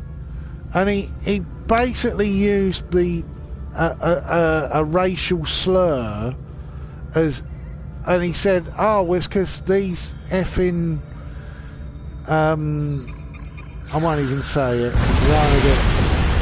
Yeah, it's basically the anti-Asian slur that I've heard lots and lots of times throughout my life, usually by old belligerent racists to describe people from India and Pakistan.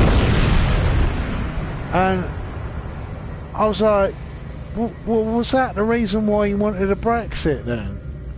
And he was like really belligerent about it. Yeah, Britain for the British and all this stuff, and only white people should be here and all this old crap. And I was like, yeah, that sounds pretty much why Brexiteers are the way they are. They're just racist bigots who don't want the UK to have anyone but white people.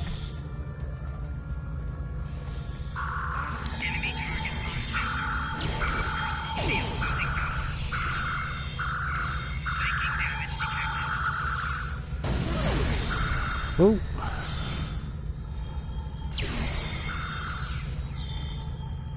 Come on, team.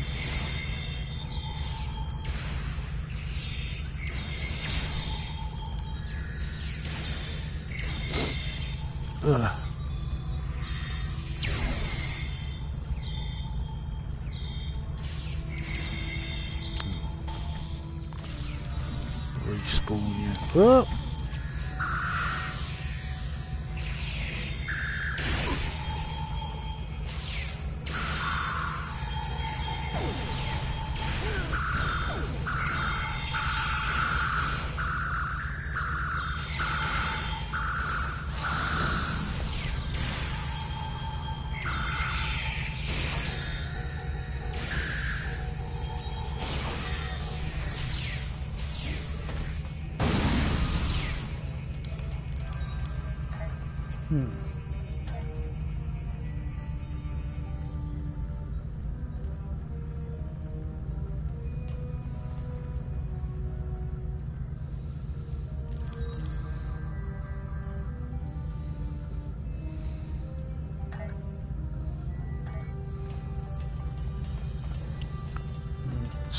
Oop.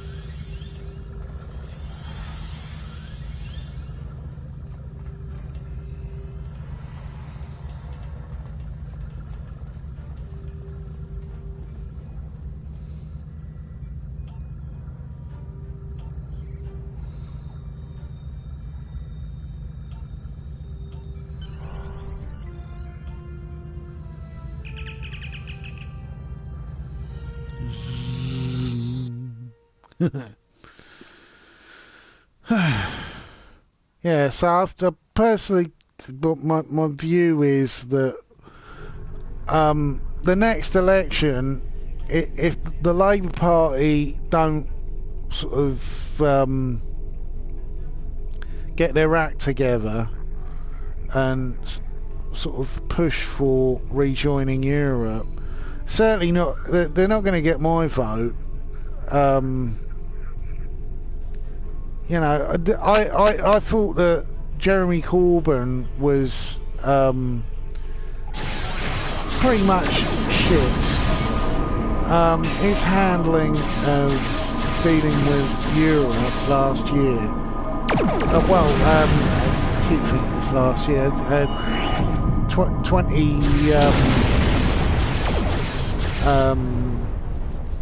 18. I thought it.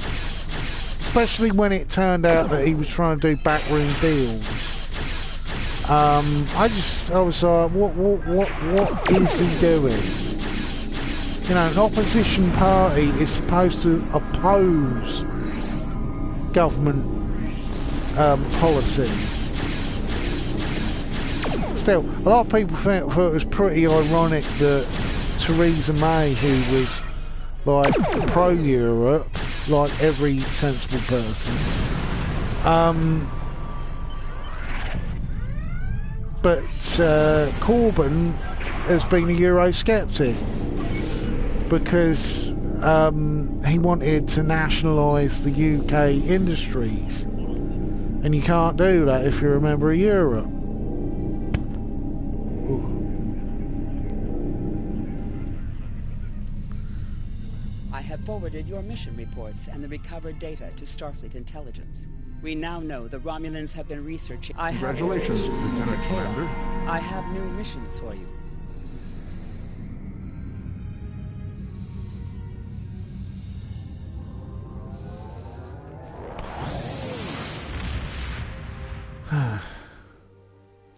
Yeah, so Corbyn's twaddle is really why I was pretty glad when he went. And there's all this rubbish still, all these Chapo tossers. I fell out badly with Chapo Trap House last year when they were just saying so much garbage all the time. About Remainers in particular, that we're all sort of what do they call them? Oh God! neoliberals that were just all about money and no spine, all this fucking shit. And they were so wrong about Biden and the Biden election that they seem to be pushing. Oh, Biden's weak. It should be Bernie. And it's just like, at some point you must realise that Bernie Sanders, yeah, he's popular, but he was never going to be president. He just, because he didn't have the support of the whole party. You know, I like Tom Watson, but I knew that he'd never be leader of the party because he isn't. He doesn't have the sort of support from either the Blairites or the Socialists in the Labour Party. Even though he says a lot of sensible stuff, and unlike Corbyn, he turned up at the last major anti-Brexit meeting in London, and he gave a speech about why we need to join Europe.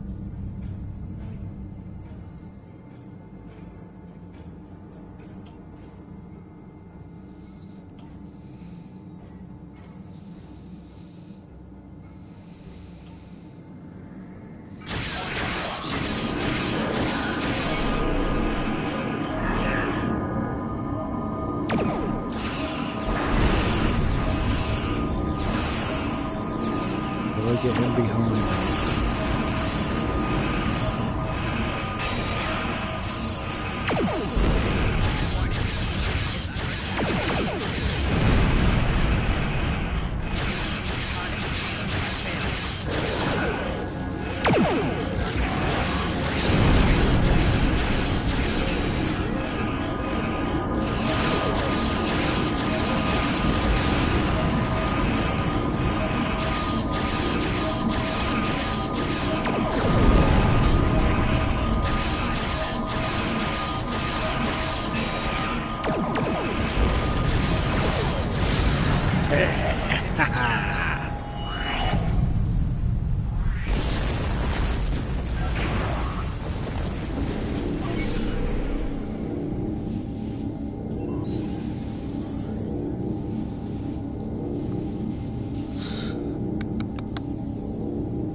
Yeah, the American election is particularly funny for me that that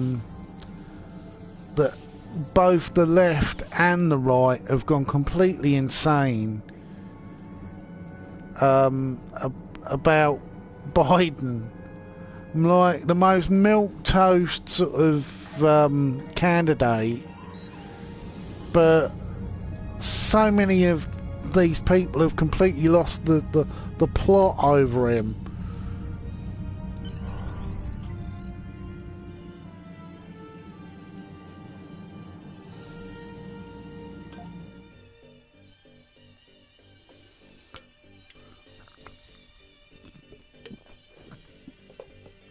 And Kamala Harris. I knew that the Republicans were probably in trouble when they first started pumping out the birther stuff. I was like, someone in the back has said it's going to be pretty obvious that we're going to lose the postal vote. Let's generate a load of racism to try and shore up our base. Really, if Trump had kept his mouth shut about the postal vote and not tried to shut down the postage system, he'd have probably won. But like many a stupid thing that Trump's done over the past couple of years, it was sort of like a non-logical manoeuvre.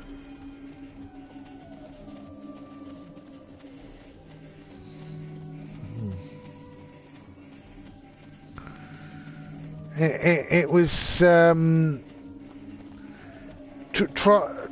try to convince as many stupid people to be pro the thing that we're pro, and then hopefully that'll solve the problem.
Well, I'll finish this mission and then I'm going offline because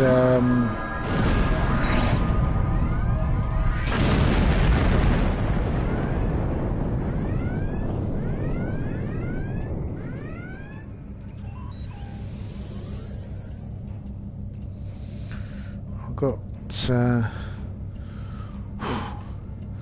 yeah, I've got I've got some washing going. I've got to stick in the dryer.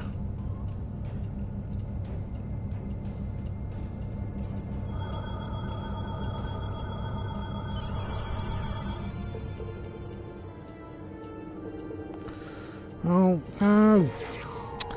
Damn.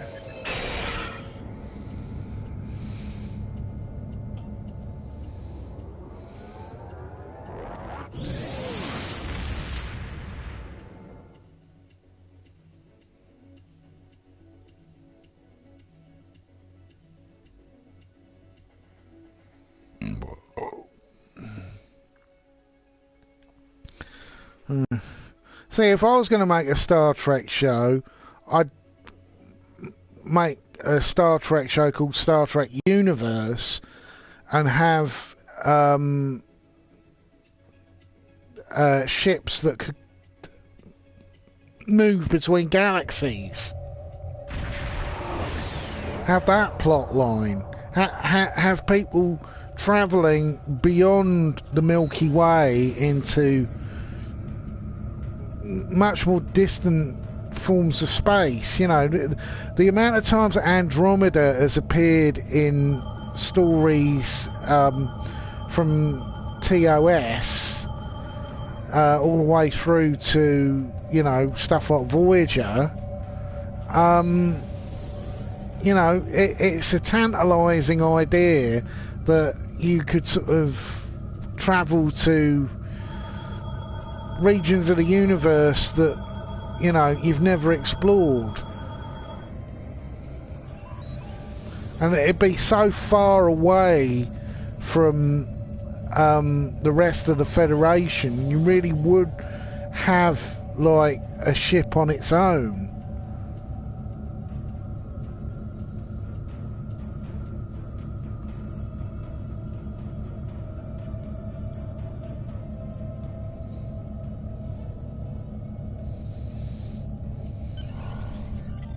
Also, if you had people visiting other galaxies, those galaxies may not have any understanding of what warp drive is and use a completely different type of space travel, like, say, hyperspace or ultra space.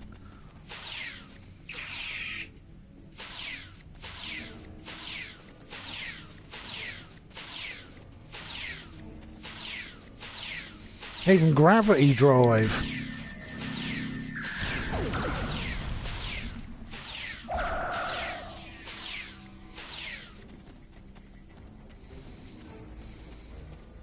You know, if you've ever watched the Red Letter Media, when they first had news of what would become Star Trek Picard, their idea was way better than the one that they ended up with. I particularly like the idea of a Galaxy-class ship that's been somewhere, like in Event Horizon, and it's been changed. It's like a haunted house. I love that idea, because it's just something that's different.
Talking on Twitter to a bloke who reckons that Alex Jones is 80% right about stuff, and then he went on about the Dominion stuff, which is really funny.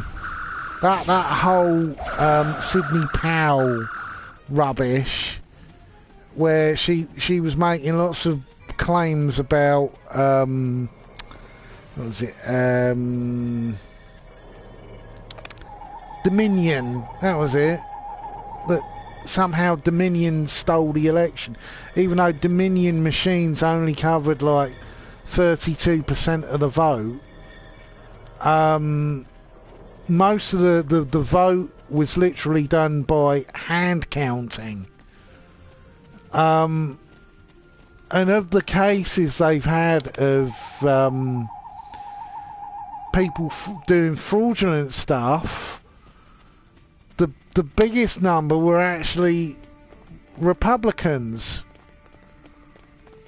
The whole Georgia vote thing floored me when I read about it.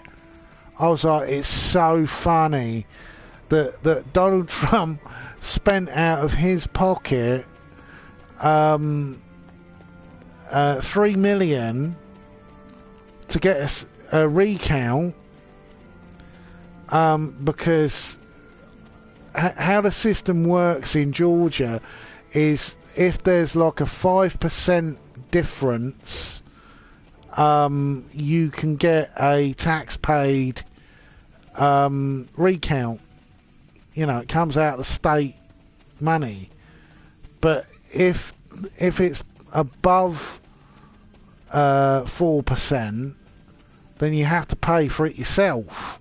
And this is a way to sort of deter people from making claims that they've been robbed all the time, because they have to pay for it themselves. And when they did the recount, they got all the evidence, and Biden got more votes.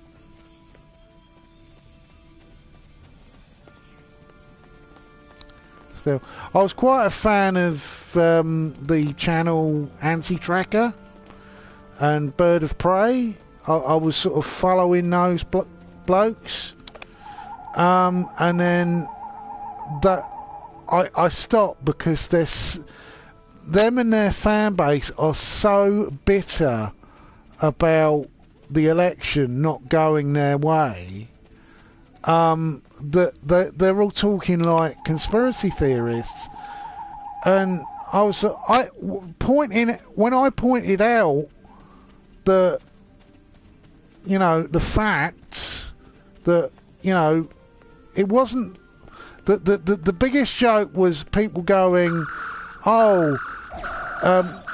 it's unbelievable that Biden would get more votes than Obama, even though more people voted at this election because they used postal votes, which meant that a lot of people, particularly disabled people and the elderly, more of them voted.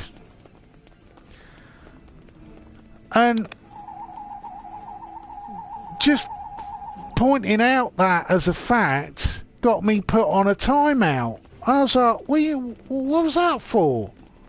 Because you normally put people in timeout on chat if they're being abusive, or, you know, they're just doing stuff that isn't right, you know, putting out things like swastikas and stuff that can get your stream taken down off the TOS.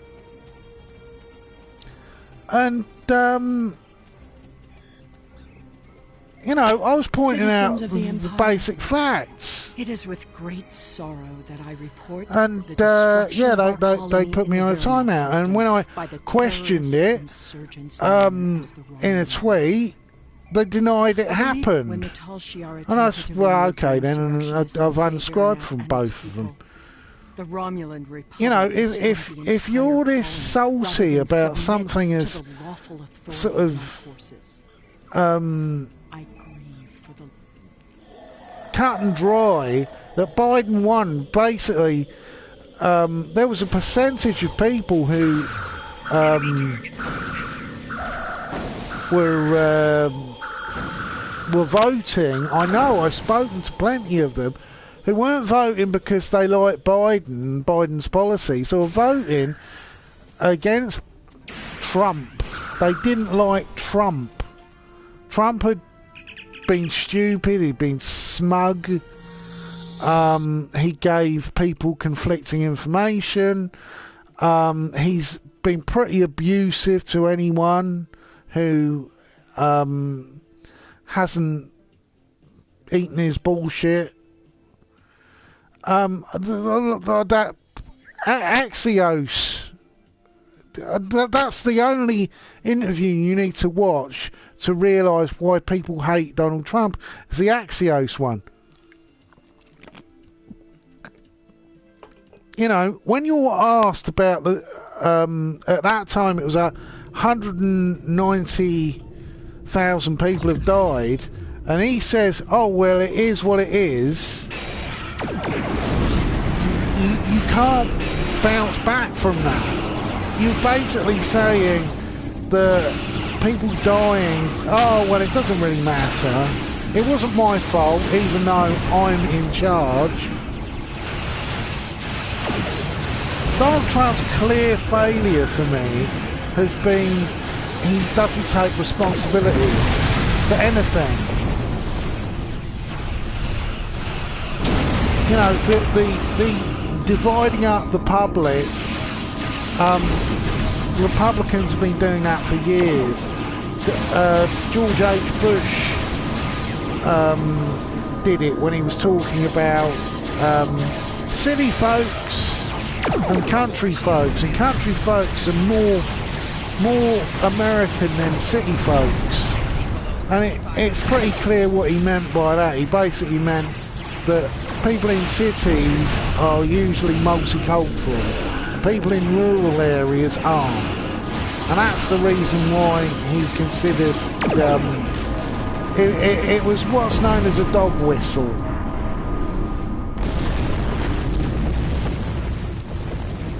But Trump, he doesn't have a clue, and he doesn't take any responsibility. Glad to have you here. Let's get to New Romulus.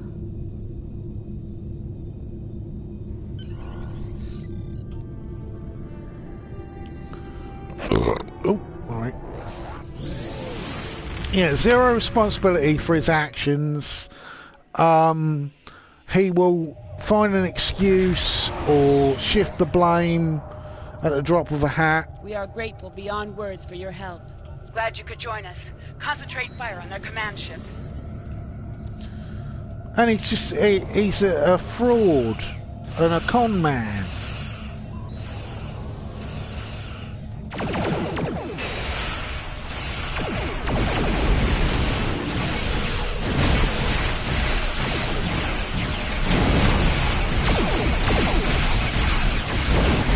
And people who defend him, I'm highly sceptical of now.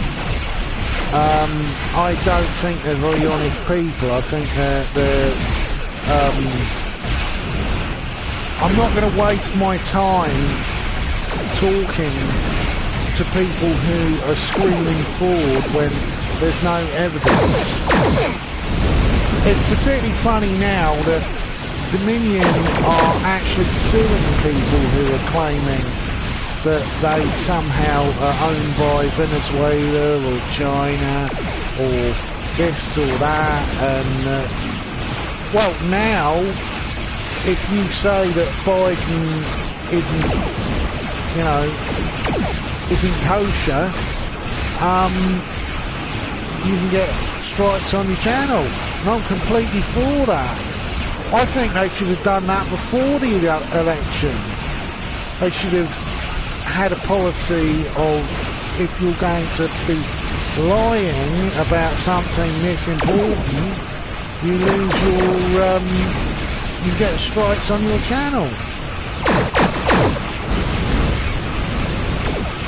I'd like to see Stephen Crowder end up like Alex Jones, because I think he's terrible. He lies constantly. He on election night he had a stream that was just talking rubbish.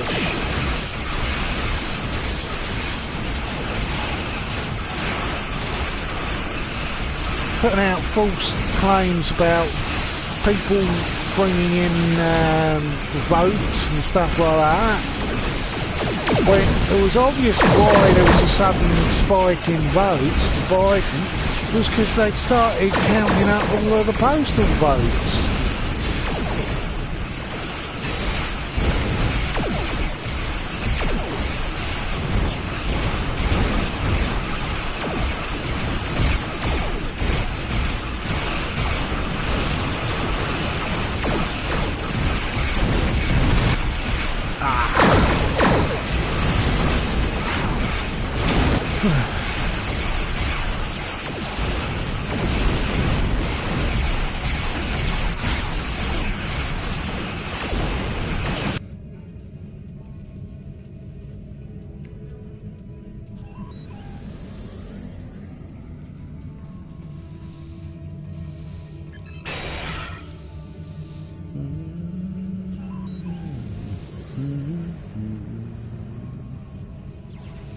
Actually, a fellow Twitch streamer who's into this game, I quite like, it's a bloke called Bob Bear. And, you know, he's an ex-serviceman and he's quite a nice guy. And, you know,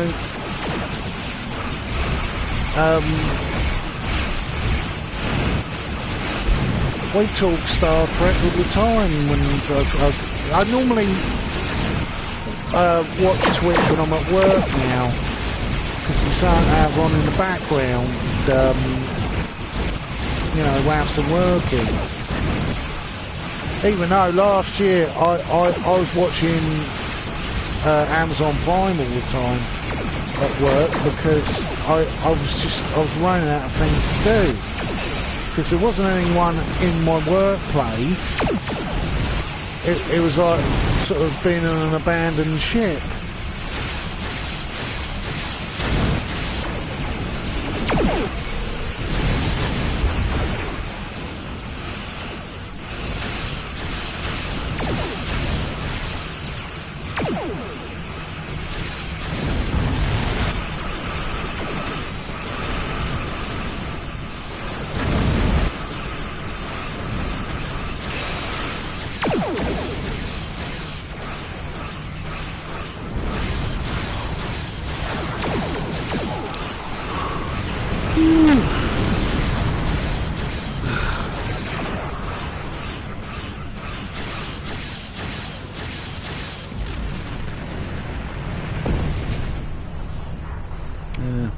One illness did catch over the winter though.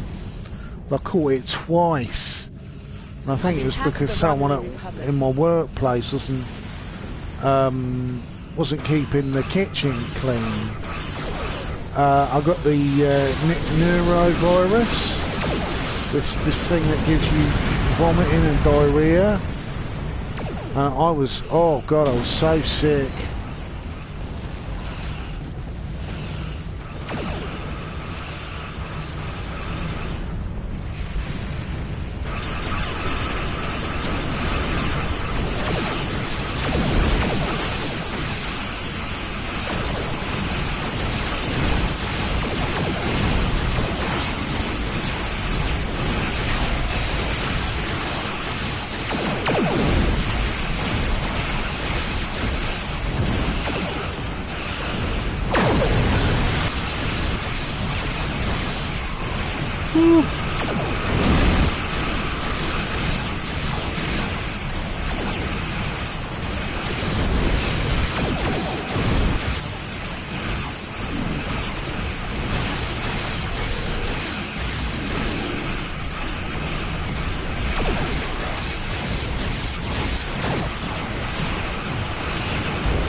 I should have gone to bed earlier last night. I was too busy watching old episodes of Knight Rider.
Romulan Republic extends their sincere gratitude for your assistance in saving. Congratulations, Lieutenant Commander. I have new missions for you.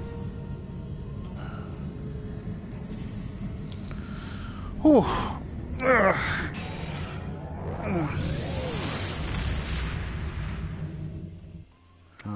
Well, I'm gonna end the stream now. First stream I've actually spoken on for like nearly a month. Anyway, yeah. Oh, I've got a speech.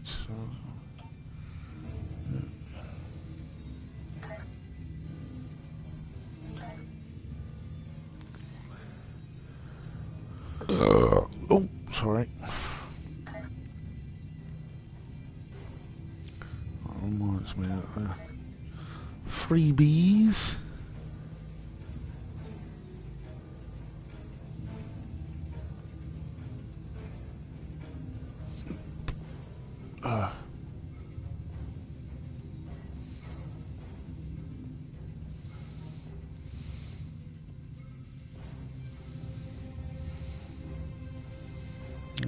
If you haven't seen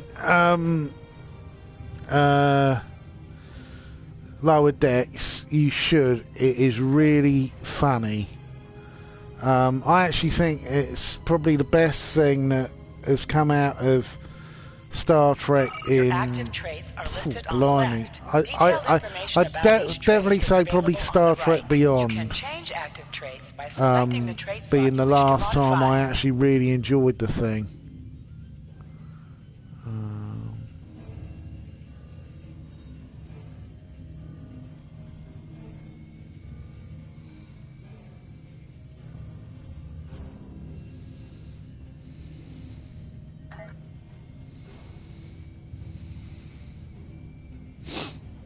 Yeah, I was gonna.